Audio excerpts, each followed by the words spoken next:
Cricket live चॅनलवर स्वागत आहे तुमचं. WPLची फायनल संपली आहे आत्ता जस्ट आणि पुन्हा एकदा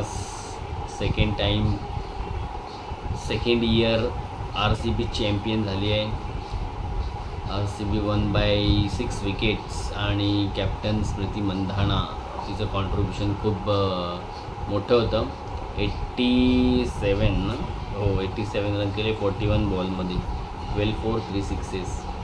खूप मोठी चेज होती, 204ची चेज होती. त्यात 3चं टार्गेट होतं, 204 केले 19.4 ओव्हर्समध्ये. मस्त एक अशी फायनल व्हायला पाहिजे जशी फायनल झाली. दिल्ली कॅपिटलकडून पण खूप चांगल्या इनिंग्स झाल्या.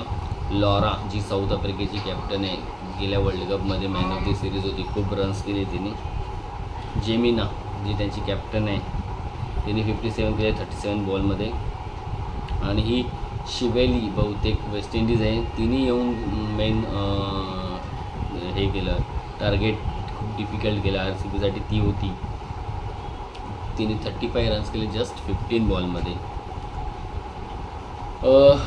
RCBकडून फक्त दोघीच जणी खेळल्या, स्मृती मंधानाने 87 आणि जॉर्जिया तिने केले 79 54 बॉलमध्ये. यांचीच पार्टनरशिप जवळजवळ 170-180 प्लसची पार्टनरशिप झाली. त्याच्यानंतर काय रिचा घोषने पण काहीतरी 7-8 रन केले. राधाने शेवटी 2-4 येऊन तिनेच मारले आणि मॅच संपवली. आणि जी डी क्लार्क होती, जी अशी ऑलराऊंडर आहे की गेल्या वर्ल्ड कपमध्ये देखील तिच्याकडून खूप आपल्याला लास्टला भीती वाटत होती, पण ती आऊट झाली. अशी ती प्लेयर होती डी क्लार्क, ऑलराऊंडर. ती नॉट आऊट राहिली, तिने पण 8-10 रन केले. तर मस्त मॅच झाली, चांगली झाली IPL वुमन्सची आणि खूप कॉम्पिटेटिव्ह क्रिकेट बघायला मिळालं. आपल्याला वाटतं वुमन्स आहे, मुली आहेत, तर तेवढं मुलांसारखी मजा नाही, पण येते. फास्ट ट्रॅकवर पण ते लोकंसुद्धा 150-200च्या स्ट्राईक रेटने खेळतात. कॅचिंग चांगली असते, फिल्डिंग चांगली. हां, कुठे लॅप्स असतात थोड्या फार. बॉलिंग स्किल चांगले असतात, बॅटिंग स्किल चांगली बघायला मिळते.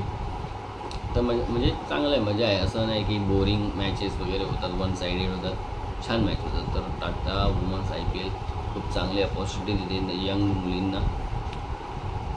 तर अशा प्रकारे सेकंड टाईम RCB चॅम्पियन बनली आहे.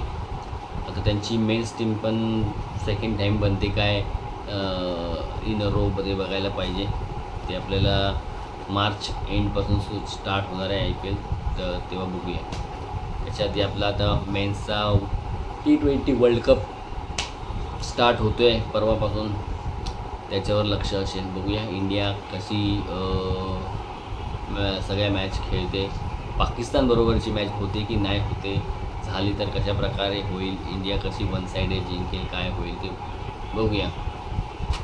तर मित्रांनो, अजून काय बोलण्यासारखं आहे? कालचं तर झालं आपलं, पण मित्रांनो तुमचे कॉमेंट्स येत नाही मला. पण मी जे तुम्हाला कॉमेंटद्वारे सांगतो की तुमच्या मते कोण इम्पॅक्ट प्लेयर असू शकतो प्रत्येक टीममधून, तर तुम्ही पण मला कळवा, तर मला पण कळेल की तुमचे काय म्हणजे थिंकिंग कशी आहे, तुम्ही पण कुठल्या प्लेयरला हायली रेट करता वगैरे.